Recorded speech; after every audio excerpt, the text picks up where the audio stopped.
اعوذ باللہ من الشیطان الرجیم، بسم اللہ الرحمن الرحیم۔ آج کا مسئلہ اس کے متعلق ہے کہ کیا اولاد والدین کی اجازت کے بغیر منت مان سکتے ہیں یا نہیں؟ تو فرماتے ہیں کہ اولاد کی منت والدین کی اجازت کے بغیر بھی صحیح ہے، یعنی ضروری نہیں کہ وہ منت ماننے کے لیے اپنے والدین سے اجازت لیں،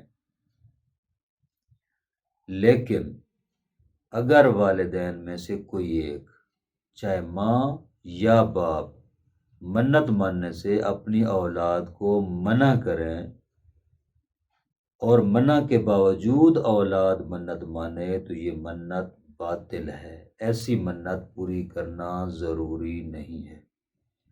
دعا ہے خداوند متعال ہمیں احکام شریعہ کے اوپر عمل کرنے کی توفیق عطا فرمائے۔ السلام علیکم ورحمۃ اللہ وبرکاتہ۔